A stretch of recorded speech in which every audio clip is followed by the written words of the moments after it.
How do you win 21 games in a month? I wish I knew, because I think we'd go ahead and coin the formula and reapply it for September and take it from there. What was that like as the architect of it, watching your team win 21 games in 1 month? What does that feel like? Probably just the way it felt for the fans. And, I know Scott felt the same way. When you get on these roles, just enjoy it. It's so much fun. And, I think I said it last week, and I'll say it again now that the month is over. I mean, the way August went for us, you couldn't have drawn it up any better. And, we kind of needed something special like that to happen to put us in the position we're in. Now we wake up in September, tomorrow, I guess, and we have, for the first time, put together a club that's in first place as we head into September. And that's a special thing. And to have it happen in the way it happened, where, we had Teo and we had Julio and Cal hit a homer what seemed like every other day. But every single player on that roster from 1 to 26, and even a couple of other guys that weren't there from the start, chipped in, and it was such a team effort throughout, and that's what made it feel so special for everybody. One of the things we really appreciate, Jerry, is when you give us kind of some of that behind the scenes and the numbers and the things that you guys look at that even the most devout and sabermetric star out there outside of your walls doesn't always see. From some of those numbers, some of those next level numbers, how did you guys go about winning 21 games? What jumped out to you statistically speaking? Well, we threw strike one. That's the biggest thing. And it's really, if you had to write the book, what's the one thing the Mariners are about? It's throwing strike one. And our pitchers did it, religiously all month long, and they've excelled at it all year long. And it's something that really we feel does give us a tremendous advantage. And we did that. We started to pick up hits in the big situations where maybe in May and June we were struggling. Our everything ramped up. Our runners in scoring position ramped up. We have, and I know I've said this to you guys throughout the year, we haven't really struggled from day one to create base runners. We've been very good at putting runners on base. We just weren't great at converting them early in the season. And what we saw in August was guys started coming up big, and the dial started landing on the same guys it was landing on in May and June. And this time they came through, and it really changed the whole arc of our season. We're going to get into a bunch of those players, et cetera. But before we go any farther, I just wanted to take a moment here and just ask about some of these injury updates, and specifically the one that I know is on the mind of every Seattle Mariner fan this morning. Do we have any new information on Julio? No, nothing new, other than we don't think it's a major issue. We should know more. I have not been in touch with the guys this morning. I'm back in Seattle today, myself, a little banged up. So, what happened in New York? What happened? I came down with COVID, so I'm homesick, so to speak. And I do think that the Julio situation should be resolved in days, hopefully by tomorrow, but really won't know until I check in with the medical people. Interesting. So is this the way you found to get out of having to wear the Run DMC getup? I have to tell you, I was disappointed not to wear it. It's looking at that's kind of our era, and so fun. And I think a great thing. Julio, it was his idea to have the team do it. And, Scott happened to know somebody who knew Rev Run, and it turned into a thing, which that winds up being one of those little team bonding things that we have run into so many times over these last 8 years, and they're really fun. Who wore it best? Who wore it worst? I think Julio wears everything best, just to be honest with you. He looks better in things than most of us do. We like Gino. We thought Gino wore it very well. Maura pointed out that Gino kind of has the right look for it. Gino also has the right look for anything, and more than anything, Gino has the right confidence for anything. He can put anything on, and it looks naturally better because his confidence level is such that he can sell it. I will reserve comment on who I think wore it worst, but I have to say, just that looking at some of the imagery, because I wasn't there to see it, but looking at some of the imagery and just picturing in my mind, I don't think it's something that Bone would pull off very easily. But you never know. He could be the one rocking it better than anybody. I mean, I saw Scott. I don't know if that was a good look for Scott. I love Scott. I really do. I don't know whether I would say Scott pulled it off. What do you think? I don't want to create, a tension in the ranks here, but did Scott pull it off?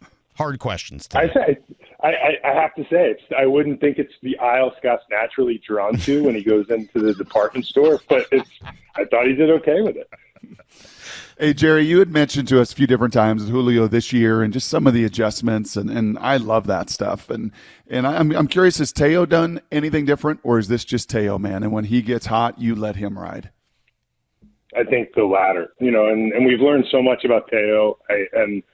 Obviously he has had kind of an up and down run and, been more up and down for the last 3 months, really. And, he was awesome in June, and we got a glimpse of what he could be. And, I think Justin hit on this somewhere over the last couple of days, and I think it's spot on. The pressure associated with a team with expectations that's underperforming as you head into the trade deadline, and what that creates for the guys in the clubhouse.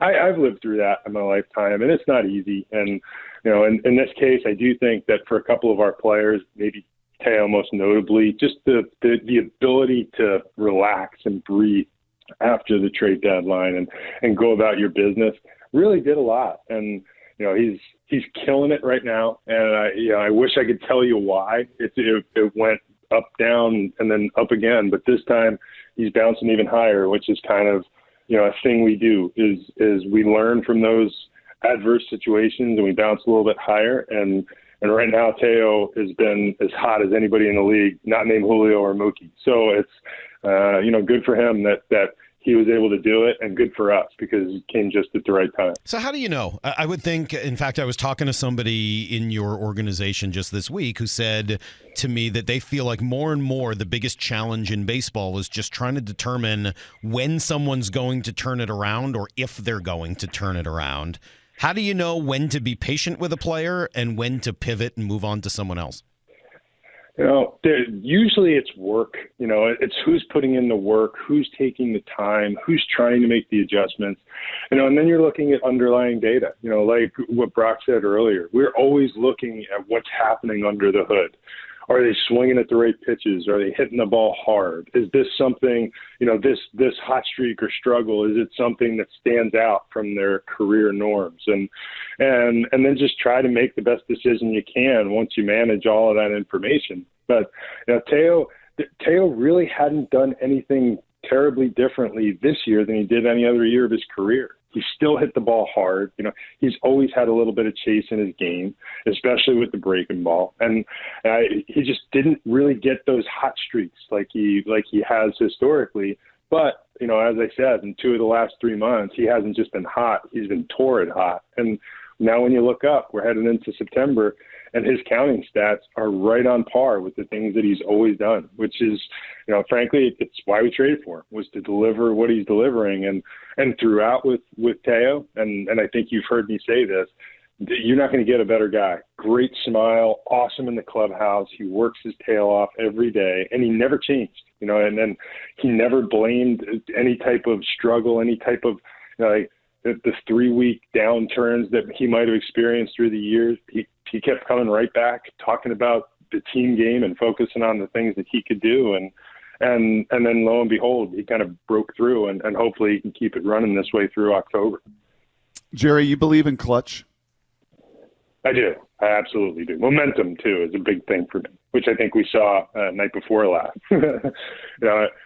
Clutch is there's some guys that just know how to breathe when the moment gets a little bit bigger, and they know how to keep themselves in tune. They find something in themselves, and for those clutch moments, they do come up. When they're happening. I had a minor league manager once tell me, I'm a pitcher, and I had all my numbers were as good as you could be. I'm striking them out. I'm not walking them. I'm getting it on the ground, but I'm not winning games. I'm never out there to win games. And when I am, I'm taking losses. And he said to me, there are 3 moments in a game where you absolutely know the game is on the line. You have to start identifying what those moments are, and then react and respond. And there are some guys that just naturally know that. And, we've had more than a few of those moments over the course of this last month. And our guys have responded quite well, which tells you that they're identifying. Well, it's been fun for us. I think every single week, whether it's you or Scott or somebody, is giving proper due to J.P. Crawford. Because I think he gets a little lost in Julio, the pitching, everything else that has been accomplished. But 7 for 11 with the bases loaded, with those 2 RBIs yesterday that ended up being the game-changing RBI. 7 of 11, hitting .636 this season with the bases loaded. To me, that speaks to exactly what you just said. JP, and this is no knock to any of the other players on our roster, but truly from day one this year, he has been the most consistent player on our roster. We've had some pitchers that have done their thing, but position player group, no one has been more consistently good than JP. And he does it when you need it. Things like yesterday stand out. Things like what I thought was an awesome play he made on a line drive back through the middle with the game on the line against the Yankees, not too long ago. And he's had so many moments like that during the course of his time here that you don't even really think about it. He's just naturally that kind of guy. He's the point guard that sometimes makes the pass, sometimes hit the 3-pointer, or sometimes carves through the defense, but always gets the job done. And it's really a joy having him on the team, because he's going to respond well in those situations. And it's that's how good teams go. They have J.P. Crawford. Well, it's funny. I was going to ask you about JP, and I think you probably just answered it. I was going to ask you which is most valuable to you, JP the shortstop, JP the leadoff hitter, or JP the leader. But just listening to you, it sounds like it's kind of all three, so maybe it's an unfair question to ask. It really is, and I think his leadership comes in so many different ways. Sometimes he's vocal, but not all the time. And I know when we're watching sports movies, we're looking for the vocal leader. JP's not really that guy. It's like the quiet pressure all the time. It's an intensity. It's a competitiveness that burns all the time. While when you're around him, it looks like he's in first gear all the time, and he's just as chill as you get until the game starts, and then everything gets ramped up. And I think a really good teammate. He gets along with everybody in that clubhouse. I think he believes in the things that make us go. That we have talked about internally, organizationally for years, and it shows up in his game every day. Well, record-setting month, and it's been awfully fun for us, Jerry, to get some of the national voices on our show over the course of this week. Tom Verducci was on earlier in the week. Buster Olney was on. Both those guys shared some great stories. I know you jumped on Buster's podcast as well. But this resonated with me. This was Jeff Passan with us on a regular hit on Tuesday with Jeff Passan. And this isn't talking about the team on the field that everybody watches. This is talking about what's going on behind the scenes. Here was Jeff with us.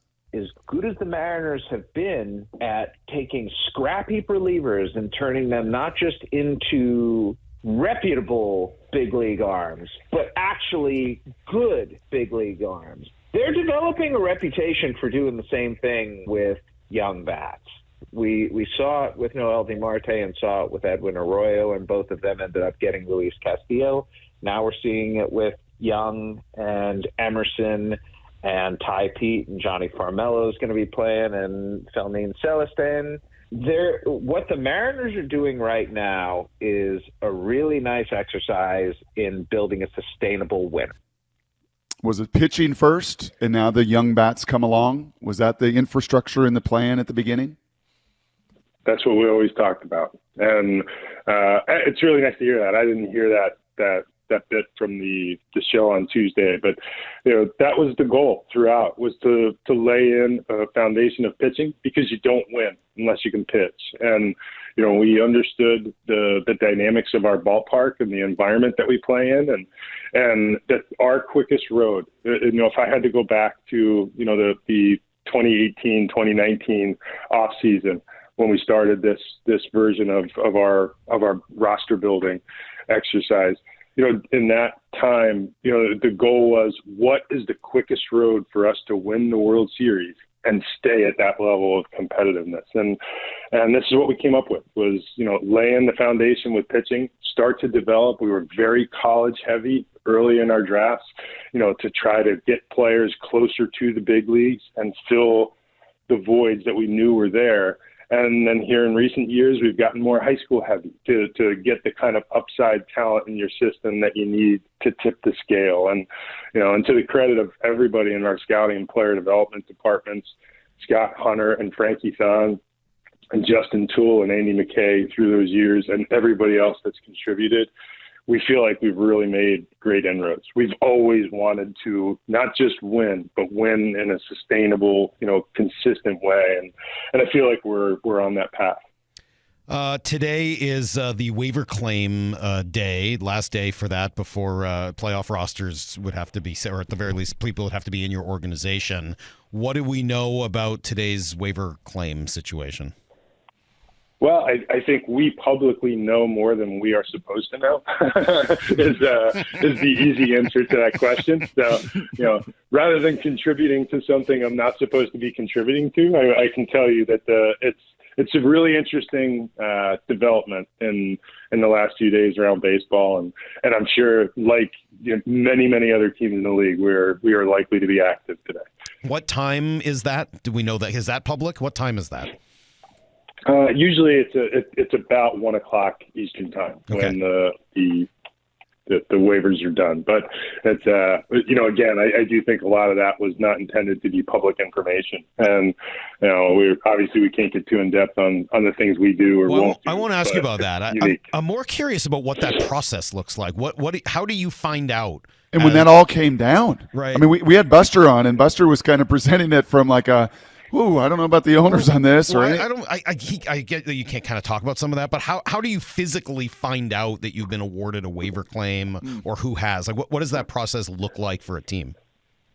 So every day we get a waiver bulletin, and there are only certain people in an organization who have who have access to that bulletin, and it goes out to all 30 clubs, and you find out who's been waived and what type of waivers that player's on. There are a variety of different types of waivers, and once they go on, typically it's a 48-hour period that you have to wait, and the claims go in, and it's really as simple as just pushing a button on a computer.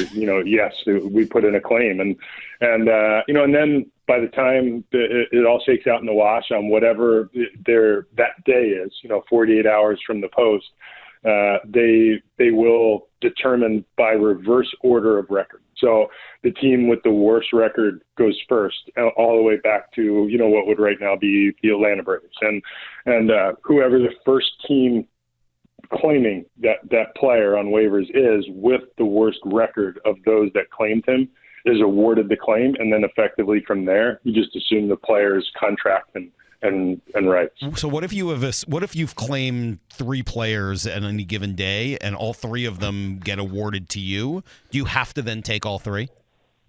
Yeah, so I've actually lived through this very exercise and talked about it this week. In 2007, when I was with the Diamondbacks, we had, back then it was trade waivers, August trade waivers, but there were a variety of different types of trade waivers or waivers in general. One of them, which is, outright waivers. The other is trade waivers. Those are the 2 most prominent. There are also release waivers. And but back in 2007, there were trade waivers, and you could routinely claim players, and you may remember this from your past in covering the game. You could claim players, in theory, to block other teams from getting that player. And, it's if 10 teams selected a player, claimed a player, only the team with the worst record had the option of acquiring that player. So, we thought we were making strategic moves, and, we claimed 3 players on one day, and the phone calls to those teams to let them know, we're not really interested in so-and-so. And, we wound up claiming 2 players we did want to add, and 1 player we were trying to block, and roughly the GMs on the other side of the phone said, well, you're getting them all. So it's kind of like a silent auction item. Yeah. It was pretty crazy. But, we added 2 players, and then we wound up releasing the third, which didn't go over too well with our owner, but it is what it is. You walk around those silent auction items, Yeah. man. You put your bid number down, you walk away, and you wonder at the end of the night, what do I got? How many am I walking away with? Somebody else is going to likely bid on this, right? I'm not walking away with that. We only have a couple more minutes. I want to make sure we get an update on Jared Kelnick. I know we saw reports yesterday that he's in AAA, should maybe even start tonight. Where are we at with Jared Kelnick? Yeah, I think JK is, at least from the last update, is expected to, provided he shows up feeling good today. I think he's going to DH tonight in Tacoma, and we'll be on our way. We'll see how many at bats or reps it takes for him to get ready. And these rehab assignments, you have 21 days or 20 days for a rehab assignment.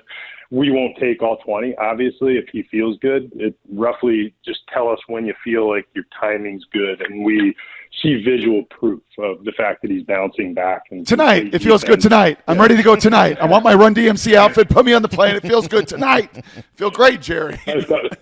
I'm sure if we're winning on this road trip, I'm guaranteeing you it's not like last time you'll see that Run DMC. Yeah. Hey, can you give me a little thumbnail on this road trip, starting with these Mets, a little scouting perspective as you'll be home watching it like all the rest of us over the course of this weekend? What do we expect in this series? The Mets are right now, obviously they had a really rough summer and turned into a pretty active trade deadline. And right now I think you're getting the Mets at a time where they're trying to figure out what some of their roster looks like for next year. But like the way you wouldn't necessarily draw it up, we are getting the top of their rotation down. So we're walking in and we're facing the best pitching that they have, and that's always going to make it tough. And they still have some notable middle of the order hitters, guys like Alonso and Lindor, and these are very dangerous teams to play, who are effectively no longer in a pennant race, but they've got awesome players, and that's we have to be conscious that anybody beats you on any given day. And while you might be getting them at a time where overall it looks like they're down, they got a lot to play for. They've got a couple of really good young players and a couple of superstars in the middle, and, tread with caution. We'll pitch well. I'm confident of that, and hopefully we execute. Then we go on to Cincinnati, where they are dogfighting for a postseason spot themselves.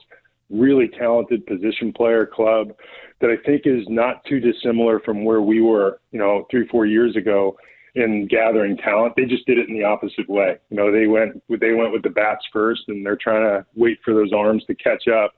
But, again, I think we're going to see guys like Hunter Green and Andrew Abbott, who are very good. And they do have a talented bullpen, and it'll be an interesting series for sure, because you're going to get to see some of the most athletic position players in the big leagues between the two teams. It's just a fun group. And then Tampa, who's been a staple in the road to the postseason for a lot of years. Tampa's been on it, and we're going to have to go through them in order to get to where we want to go for sure. Real quick, I know you got to run. We do as well, but just wanted a quick update on Tom Murphy. Saw that Luis Torrens was back in the organization yesterday. I don't know if those two things are connected at all, but how's Tom doing in his recovery?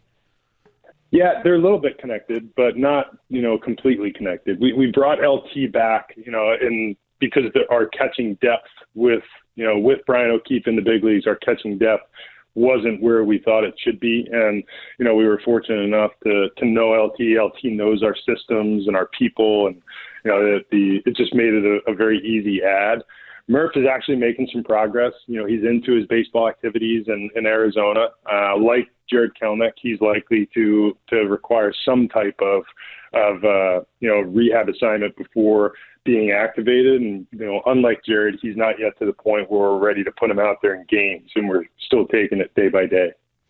Jerry, great stuff. What a fun month. What an unbelievable experience. We were talking about it, and Scott mentioned it too. The ballpark, I know, is a loss, but the ballpark on Tuesday night in the fourth inning of all things, with the bases loaded and just the way everyone got into it, it started to feel like fall.